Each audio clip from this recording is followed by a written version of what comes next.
Fibre paid টিউটোরিয়ালে স্বাগত জানাচ্ছি। আমি আসসাদুর রহমান। আজকে আপনাদেরকে মূলত দেখাবো ফাইবার গিগ ইমেজ কিভাবে রেডি করা হয়। আমি মূলত ফটোশপে রেডি করব।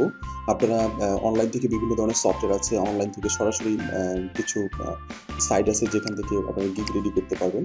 যার যেভাবে সুবিধা হয় সেভাবে আপনারা রেডি করবেন। চলুন তাহলে দেখা যাক আমরা ফটোশপে কিভাবে রেডি করব। আমরা ফটোশপে আগে ওপেন করব। ওপেন করার পরে আমার অলরেডি ২-১টা গিগ রেডি করে রাখছি। তারপর আমি নতুন করে আপনাদেরকে দেখাবো।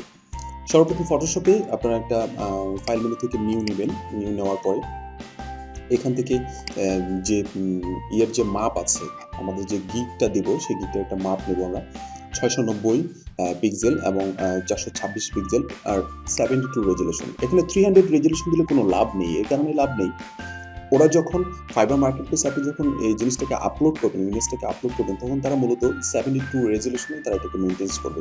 আর অবশ্যই সেটাকে 8GB কালার মোডে মেনটেন করবেন, দিয়ে দেন ওকে দেবেন।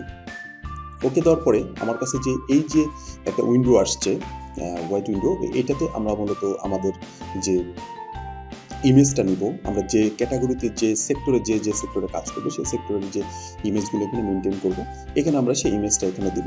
তবে একটা জিনিস গুরুত্বপূর্ণ, সেটা হচ্ছে এখানে আমাদেরকে খুবই ঠান্ডা মাথায় একটা কাজ করতে হবে। সেই কাজটা হলো আমরা যে ইমেজটাকে এখানে রেডি করবো, ইমেজটা যেন অবশ্যই কয়েকটা বিষয় আমরা মনে রাখবো। সেটা হচ্ছে আমরা এটা শুধু কম্পিউটারে যে দেখবে এটার জন্য ব্যবহার করবো না, আমরা এমনভাবে রেডি করবো এটা যেন মোবাইল ফ্রেন্ডলি হয়। মোবাইল ফ্রেন্ডলি কেন হয়? এটা আমার অধিকাংশ বায়ার, আমার কাছে যতগুলো বায়ার আসছে তার ভিতরে 85% বায়ার আসছে তারা মোবাইল থেকে সার্চ করে। যখন মোবাইল থেকে সার্চ করে আসবে তখন তাদের কাছে যেন মোবাইলের যে ডিসপ্লে আছে তাতে যেন প্রপারলি আমার ইমেজটা দেখা যায়, এজন্য এভাবে মেনটেন করতে হবে, এটাকে এভাবে রেডি করতে হবে। সর্বপ্রথম আপনারা এইভাবে কিছু নির্দিষ্ট একটা গ্রিড নিয়ে নেবেন। এখান থেকে নির্দিষ্ট একটা গ্রিড, মানে এটা কোনো মাপ নাই, আমি নর্মালি এইভাবে নিলাম। নেওয়ার পরে এই ভিতরের জায়গাটা আছে, এটাতে আমি মূলত কাজ করব। এই জায়গাটা আমি বাইরে, এটা গিগের যে ইমেজটা থাকবে, ইমেজেরই অংশ এই জায়গাটুকু গিগের অংশ, কিন্তু আমি এই জায়গাটাতে আমি দিব না। কারণ যখন আমি এই গিগটা পাবলিশ করব তখন এই নিচ থেকে কিছু অংশ ডিসপ্লে দেয় না এবং উপর থেকে কিছু অংশ ডিসপ্লে দেয়, বাট ওদের কিছু লেখার কারণে, ওদের কিছু সিস্টেমের কারণে এটা আমাদের দেখা যায় না। অতএব আমরা যদি মাঝামাঝি অবস্থায় এটাকে মেনটেন করতে পারি, তাহলে আমাদের মোবাইলে যদি প্রপারলি একজন বায়ার আমার এটা দেখতে পারে তখন সহজেই সে এটা বুঝতে পারবে।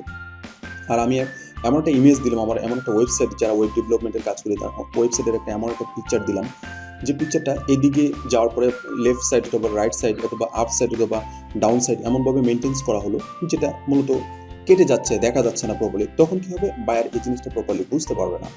অতএব আমাদেরকে এমনভাবে মেনটেন করতে হবে এই ইমেজটাকে যেটা প্রপারলি মোবাইল ফ্রেন্ডলি এবং কম্পিউটার ফ্রেন্ডলি হয়। আচ্ছা, চলুন তাহলে দেখা যাক। এখন আমরা এখানে একটা ইমেজ দিব। আমার অলরেডি একটা ইমেজ কমপ্লিট করা আছে এখান থেকে আমি আমার যেমন এই ইমেজটা আমি মেনটেন করব, আমি এই গিগটা দিয়েও আমি আপনাদেরকে দেখাবো। এই ইমেজটা যদি আমি এখন মেনটেন করতে চাই, আমার এই পুরো ফোল্ডারটাকে আমি কপি করে নিয়ে চলে যাব। আমি আপাতত এখানে নিয়ে চলে আসি। আমার এখানে নিয়ে আসলাম, নিয়ে আসার পরে Ctrl+T দিয়ে আমি এটাকে ট্রান্সফর্ম করে নেব। ট্রান্সফর্ম করে নিয়ে এখান থেকে আমরা এটাকে মেনটেন করব। মেনটেন করে দিয়ে দিলাম, এন্টার। Ctrl+H দিব, আমাদের তাহলে এই জিনিসটা উঠে যাবে। Ctrl+H দিয়ে আবার ইয়ে করবো। এই যে দেখেন এই পাশে যে জিনিসগুলো আছে এগুলো একটু মেনটেন করে নেবেন প্রপারলি, আসলে কি আছে এখানে। Ctrl+T দিয়ে এটাকে একটু এপাশে সরাই দিলাম, তাহলে এই লাল দাগটা দেখা যাবে না। তারপরে যে এখানে একটু দেখা যাচ্ছে, এটাকে প্রপারলি আপনারা মেনটেন করে নেবেন, প্রপারলি যেভাবে সম্ভব হয় আর কি। ঠিক আছে, তাহলে পারফেক্টলি এটাকে বোঝা যাবে আর কি।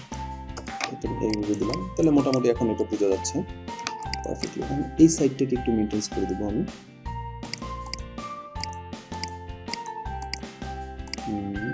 এটাকে এটা পিছনে যে কি অংশটা দেখা যাচ্ছে আসলে। আচ্ছা, এখন আমি এই কালারটাকে আপনি যেভাবে পারবেন সেটাকে মেনটেন করে নেবেন। এই জায়গাটা যে এই পাশে যে দেখা যাচ্ছে এটা রাখবেন না, ঠিক আছে, প্রপারলি দিয়ে দিবেন। আর আমার এই জায়গাটা দেখা যাচ্ছে কিভাবে, আমি এটাকে ডিলিট করে দিব, নো প্রবলেম। এখন আপনারা এটা দেখবেন যে মোবাইল ফ্রেন্ডলি। Ctrl+H দিয়ে আমি আবার আমার গ্রিডটাকে আমি নিয়ে আসলাম।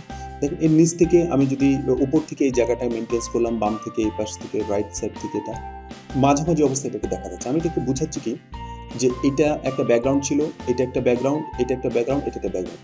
৩টা ৪টা ব্যাকগ্রাউন্ড থেকে এখানে মেইনটেন্স করা হচ্ছে। এটার যে মাপটা আছে এই মাপ অনুযায়ী এটার ভিতর থেকে আমরা এটাকে মেইনটেন্স করব। আর এটা যখন সেভ দিব অবশ্যই সেভ ফর ওয়েব দিয়ে আমরা এটা সেভ করব এখান থেকে। সেভ ফর ওয়েব এ কারণেই দিব কারণ এটা সেভ ফর ওয়েব দিলে এটা কি লোড কম নেবে, ঠিক আছে? এখান থেকে লোড যখন কম নেবে তখন এটাকে আমার খুব দ্রুত ডিসপ্লে দেবে। দ্রুত যখন ডিসপ্লে দেবে তখন আমার একজন ভাই খুব তাড়াতাড়ি আমাকে মেনটেন করতে পারবে। এখান থেকে অবশ্যই জেপিজি অথবা পিএনজি যেটা আপনার ভালো হয়, আপনার কাছে যেটা ভালো হয় সেভ করতে সেটা মেনটেন করবেন। তবে গিফ না দেওয়াটাই বেটার, গিফ মূলত সাপোর্ট ওখানে করে না। তাহলে আমাদের এই ইমেজটা থেকে আমরা দেখি এখানে আমার এটা মূলত এইচডি করে নেওয়া আছে, তো এখান থেকে মেনটেন করতে পারবো। আমার এই ইমেজটা যখন আমি সেভ করবো তার ফাইল মেনুতে গিয়ে আমি এখান থেকে সেভ এজ দিব, অথবা আমি ফাইল মেনুতে গিয়ে এখান থেকে সেভ ফর ওয়েব দেব। ওয়েব দিয়ে আমি আমার মতো ইচ্ছা মতো আমি জেপিজি নিতে পারি, আমি এখান থেকে পিএনজি নিতে পারি, আমি আমার মতো করে সেভ করে নিব। সেভ করে নিয়ে দেন আমি এটাকে পাবলিশ করব। তবে এই জিনিসটা যখন দিবেন আপনারা, ঠিক আছে, এমন একটা ইমেজ দিবেন এই জায়গাটাতে, এমন একটা ইমেজ মেনটেন্স করবেন যে ইমেজটা অবশ্যই আপনার গিগ টাইটেল রিলেটেড হয়, আপনার গিগ ডিসক্রিপশন রিলেটেড হয়, এবং খুব ইজি একটা ইমেজ এখানে মেনটেন করবেন যে ইমেজটা দেখে বায়ার বুঝতে পারে যে এই গিগটার জন্য, এই টাইটেলটার জন্য এই গিগটা পারফেক্ট, আমার এই সার্ভিসটুকু প্রয়োজন। তখন আপনি এটা প্রপারলি একটা সেল পাবেন, পারফেক্ট একটা সেল পাবেন, আদারওয়াইজ কিন্তু পাবেন না। আপনার এখানে আমার মূলত দেওয়া আছে ব্যাকগ্রাউন্ড রিমুভের উপরে, ক্লিপিং পাথ এবং ব্যাকগ্রাউন্ড রিমুভের উপরে। আমি যদি এখানে একটা ওয়েব পেজের একটা পিকচার দিয়ে দেই, আমি যদি টাইটেল দেই যে আমি ব্যাকগ্রাউন্ড রিমুভ করবো কিংবা ক্লিপিং পাথ করবো, তখন কিন্তু এটা নেবে না।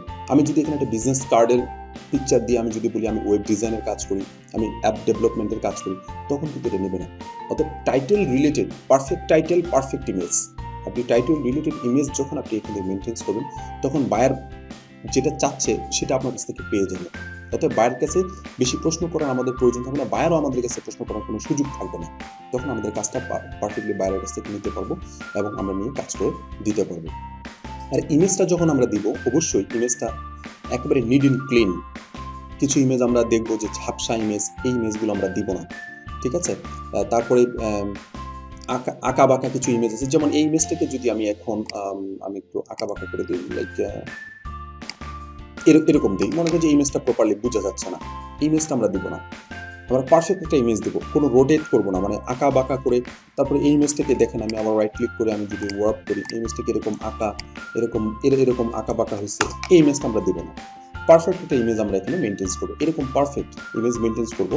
এই কারণে এটা কারণ ফাইবারের রুলসে আছে যে আপনারা যে ইমেজগুলো দিবেন এই ইমেজগুলো প্রপারলি মেনটেন করবেন। আরেকটা বিষয়, এই ইমেজগুলোতে আমরা অনেকেই মনে করি যে এখানে বিভিন্ন ধরনের ব্যাচ দিলে যে 24 আওয়ার্স সার্ভিস, তারপরে fast service, fast delivery, urgent delivery, অমুক তমুক, তারপরে লেভেল 1 সেলার, লেভেল 2 সেলার, এই ব্যাচগুলো মূলত ব্যবহার করবো না। তাহলে কী হবে, আমরা যদি এটা ব্যবহার করি ফাইবার আমাদেরকে এটাকে র্যাঙ্ক করতে দেবে না, সহজে দেবে না, সহজে বলতে দিতেই যাবে না।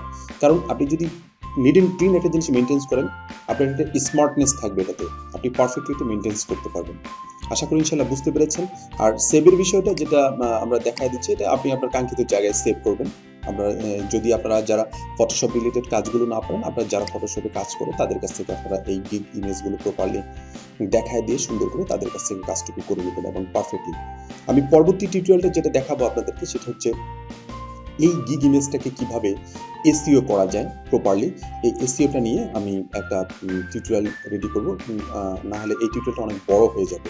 এই জন্য, কারণ ছোটো টিউটোরিয়াল দেখতে আমরা অনেকটা স্বাচ্ছন্দ্য বোধ করি, বিধায় আমার এই টিউটোরিয়ালগুলো 5 মিনিট থেকে 10 মিনিট, 15 মিনিটের বেশি যাবে না আশা করি ইনশাল্লাহ। পরবর্তী টিউটোরিয়ালে আমরা এইটার এসইও রিলেটেড যে কিছু বিষয় আছে এটা উপস্থাপন করব। সবাই ভালো থাকবেন, সুস্থ থাকবেন, ধন্যবাদ।